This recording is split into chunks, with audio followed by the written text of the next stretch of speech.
सुरुवातीच्या टप्प्यातच हे तिघं पण दबलेत काय पाठीवर. हा अर्धे आम्हाला सांगितलं सॅग पाठीवर आहे, मोकळं चाललं दमल्यात होतंय. पाठीवर सॅग दे म्हटलं तर नको म्हणतोय, लहान आहे. ठिकाणी अशा प्रकारचं सूचना दिलेल्या आहेत आणि गाड्यांचं संरक्षण आणि गाड्यांचं पावित्र्य राखणं हे तुमचं आमची जबाबदारी आहे, ते राखलंच पाहिजे. लिहिणं लहान आहे.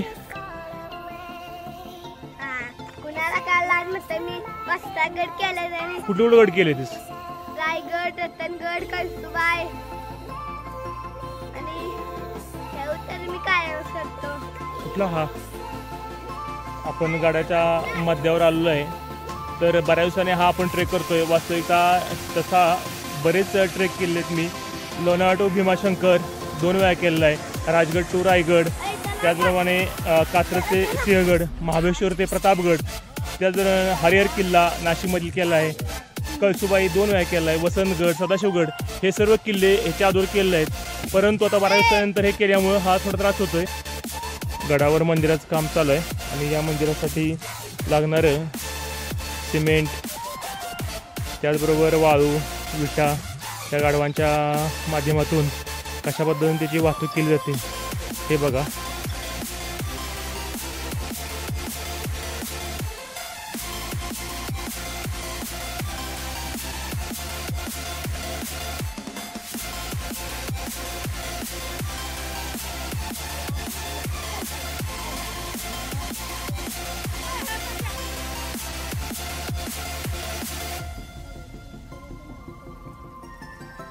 गाडवांना वर नेणे फार अवघडच काम आहे.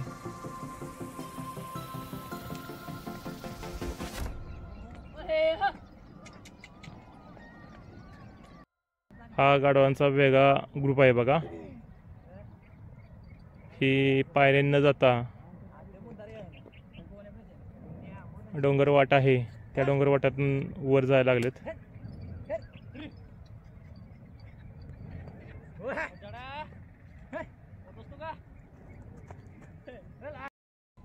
जेवढा वेळ करशील तेवढा आपल्याला वेळ होणार आहे.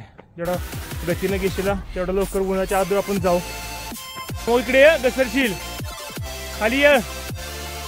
आता हाय का रस्ता? ये इकडून ये, इकडून ये, इकडून ये, इकडून ये, पडशील.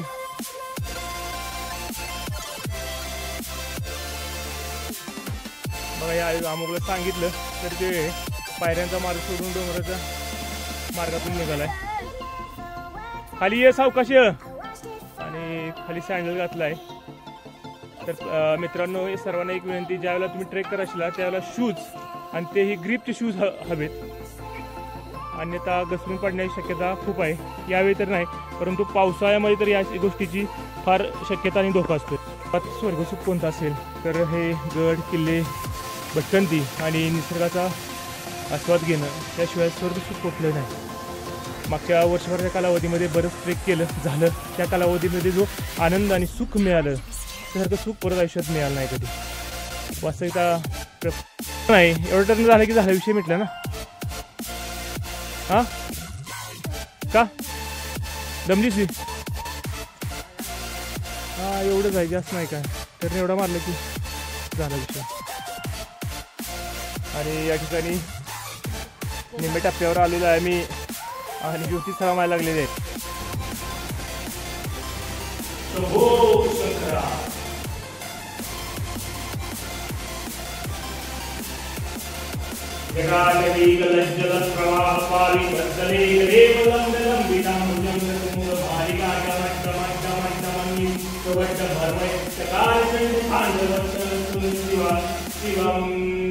जटाकटा संभ्रमं प्रमन्निलिप निर्दरी विलोलवीची वल्लरी विराजमान मोदन धगत धगत धगत ललाटपट्ट पावकी किशोर चंद्रशेखरे नदी प्रतीक्षण मम.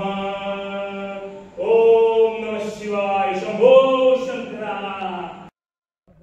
मंदिराच्या समोरच्या बाजूला या ठिकाणी हे हनुमानाचं मंदिर आहे आणि या ठिकाणी अशी छोटीशी विहीर आहे आणि विहिरीत आता पाणी आहे का बघूया. थोडं पाणी गडावर असणं अवघडच आहे. आहे. थोडं बांधकाम थोडं ते शेवटचं टोक. या बाजूला इकडं असा संपूर्ण विस्तीर्ण असा हा भाग आहे आणि सुंदर असं छानसं हे वडाचं झाड आहे. हा नजारा दिसतोय बघा समोरनं असा. समोर मंदिर, इकडं हनुमानाचं मंदिर, हे वडाचं झाड, सुंदर असा नजारा. खरं वास्तविक पावसात ह्याच्यापेक्षा सुंदर दिसतं. हा बघा मंदिराच्या समोरचा असा परिसर आहे. मंदिराच्या समोरचं हे टोक आहे आणि या बाजूला झेंडा आहे. खालच्या बाजूला गेलं की हा विट्याकडे जाणारा रोड लागतो आणि खालच्या बाजूला